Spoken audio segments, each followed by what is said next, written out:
Hello बच्चों, let's read this question. The question is what is the best way to separate the following mixtures. और हमें यहाँ पे क्या क्या दिया है? Salt plus water, cream from milk, sand plus iron, ammonium chloride plus sodium chloride, copper sulphate plus water, gases from air, rice and dal uncooked, petrol and diesel from crude oil, acetone from water and drugs from blood. तो यहाँ पे हमारा की concept क्या हो जाएगा? Different types of separation methods. अभी first क्या दिया है? Salt plus water. तो सोल्ट और वाटर को हम कैसे सेपरेट आउट कर सकते हैं? इवेपोरेशन से। यहाँ पे हम क्या कर सकते हैं? इस मिक्सचर को बॉईल करेंगे और यहाँ पे क्या होगा, जो वाटर होगा वो इवेपोरेट हो जाएगा और सोल्ट बच जाएगा। अभी अगर हमें वाटर को भी कलेक्ट करना है तो हम क्या यूज कर सकते हैं? डिस्टिलेशन भी यूज कर सकते हैं। If we want to collect water we can use distillation. तो यहाँ पे क्या होगा, जो सोल्ट है उसका जो बॉइलिंग पॉइंट होता है वो वाटर से ज्यादा होता है, इसलिए यहाँ पे क्या होगा, डिस्टिलेशन से भी हम इन दोनों को सेपरेट आउट कर सकते हैं। अभी नेक्स्ट है cream from milk. Cream from milk. Milk में से क्रीम को सेपरेट आउट करने के लिए हम क्या यूज करते हैं? सेंट्रीफ्यूगेशन।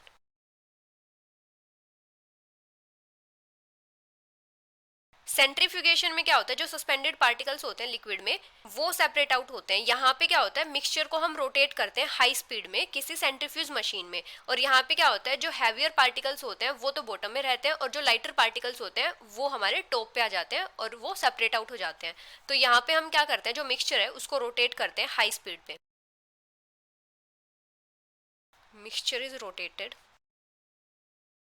Eight high speed. और किस में? किसी सेंट्रीफ्यूज मशीन में। In a centrifuge machine. अभी नेक्स्ट दिया है सैंड प्लस आयरन। सैंड और आयरन को हम सेपरेट आउट कैसे कर सकते हैं? By help of magnet. By magnet. Magnet से क्या होगा, जो आयरन होगा वो तो मैग्नेट से अट्रैक्ट हो जाएगा और यहाँ पे क्या होगा, आयरन तो अलग हो जाएगा और सैंड अलग हो जाएगी। तो मैग्नेट की हेल्प से हम इन दोनों को सेपरेट आउट कर सकते हैं। अभी नेक्स्ट है ammonium chloride and sodium chloride. Ammonium chloride plus sodium chloride. तो इन दोनों को हम सेपरेट आउट कर सकते हैं सब्लिमेशन से। सब्लिमेशन में क्या होता है, जो सॉलिड होता है वो डायरेक्टली चेंज हो जाता है अपने वेपर फेज में। तो यहाँ पे क्या होता है, जो अमोनियम क्लोराइड होता है वो डायरेक्टली चेंज हो जाता है अपने वेपर फेज में, और इसीलिए हम इन दोनों को सेपरेट आउट कर सकते हैं सब्लिमेशन से। अभी नेक्स्ट है copper sulphate plus water. Copper sulphate plus water. तो कॉपर सल्फेट को हम वाटर से कैसे सेपरेट कर सकते हैं? इवेपोरेशन से। अभी अगर हमें सॉलिड कॉपर सल्फेट चाहिए तो हम क्या करेंगे, सॉल्यूशन को इवेपोरेशन करवाएंगे। तो यहाँ पे क्या होता है, जो वाटर होता है वो तो इवेपोरेट हो जाता है और जो सॉलिड कॉपर सल्फेट है वो बच जाता है। अभी नेक्स्ट है गैसेस फ्रॉम एयर। एयर में से गैसेस को सेपरेट आउट करने के लिए क्या यूज करते हैं? Fractional distillation. Fractional distillation. Fractional distillation में क्या होता है, एयर को हम कूल करते हैं और कंप्रेस करते हैं लिक्विड एयर ऑब्टेन करने के लिए। और यहाँ पे क्या होता है, जो बॉइलिंग पॉइंट होते हैं वेरियस कॉन्स्टिट्यूएंट्स के वो डिफरेंट होते हैं by less than 25 degree Celsius. जैसे जो बॉइलिंग पॉइंट होता है ऑक्सीजन का वो कितना होता है? -183 डिग्री सेल्सियस। जबकि जो बॉइलिंग पॉइंट होता है नाइट्रोजन का वो कितना होता है? -196 डिग्री सेल्सियस। तो यहाँ पे क्या होता है, सिंपल डिस्टिलेशन क्या कर देता है, इनको गैशियस स्टेट में कन्वर्ट कर देता है, जिसकी वजह से क्या होते हैं, सेपरेट आउट नहीं होते। इसलिए हम फ्रैक्शनल डिस्टिलेशन यूज करते हैं। इस केस में क्या होता है, दोनों के दोनों लिक्विड्स वेपर स्टेट में कन्वर्ट हो जाते हैं और पास होते हैं थ्रू फ्रैक्शनेटिंग कॉलम। और यहाँ पे क्या होता है, जो लेस वोलेटाइल कंपोनेंट होता है वो तो कंडेंस हो जाता है और लिक्विड बन जाता है दोबारा। लेकिन जो ज्यादा वोलेटाइल कंपोनेंट होता है वो क्या होता है, वो कंडेंस नहीं हो पाता और वो सेपरेट आउट हो जाता है। तो फ्रैक्शनल डिस्टिलेशन जो प्रोसेस होती है वो किस पे वर्क करती है? According to their different boiling points. जिनके भी डिफरेंट बॉइलिंग पॉइंट्स होते हैं उनको सेपरेट आउट करने के लिए हम फ्रैक्शनल डिस्टिलेशन यूज करते हैं। अभी अगर हम बात करें सेपरेशन ऑफ राइस प्लस दाल, ये क्या है, अनकुक्ड है, तो इनको हम कैसे सेपरेट आउट कर सकते हैं? एक तो हैंड पिकिंग से, मतलब यहाँ पे क्या होता है कि हैंड पिकिंग से हम राइस को अलग कर लेते हैं और दाल को अलग कर लेते हैं। अभी नेक्स्ट है petrol and diesel from crude oil. Petrol and diesel from crude oil.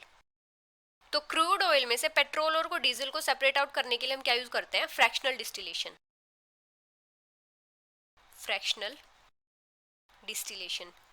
यहाँ पे भी क्या होता है, दोनों का बॉइलिंग पॉइंट अलग अलग होता है, तो दोनों क्या होते हैं, सेपरेट आउट हो जाते हैं। अभी नेक्स्ट है एसीटोन प्लस वाटर।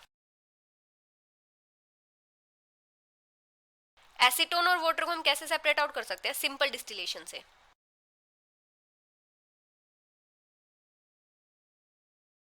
तो यहाँ पे क्या होता है, दोनों के बॉइलिंग पॉइंट में लार्ज डिफरेंस होता है। जो एसीटोन का बॉइलिंग पॉइंट होता है वो कितना होता है, 56 डिग्री सेल्सियस, और वाटर का होता है 100 डिग्री सेल्सियस। तो यहाँ पे हम क्या कर सकते हैं, इनको इजीली सेपरेट आउट कर सकते हैं सिंपल डिस्टिलेशन से। यहाँ पे क्या करते हैं, वेपर्स फॉर्म करते हैं डिफरेंट टेम्परेचर्स पे, और उन वेपर्स को हम कंडेंस करके सेपरेट आउट कर सकते हैं प्योर लिक्विड्स में। अभी नेक्स्ट है ड्रग्स फ्रॉम ब्लड। तो ब्लड में से ड्रग्स को सेपरेट आउट करने के लिए हम क्या यूज करते हैं? क्रोमेटोग्राफी। क्रोमेटोग्राफी में क्या होता है, ये एक टेक्निक होती है जिसमें हम सॉल्यूट्स को सेपरेट आउट करते हैं जो डिसॉल्व होते हैं सेम सॉल्वेंट में, और ये क्या होते हैं, बहुत ही कम अमाउंट में प्रेजेंट होते हैं सॉल्वेंट में।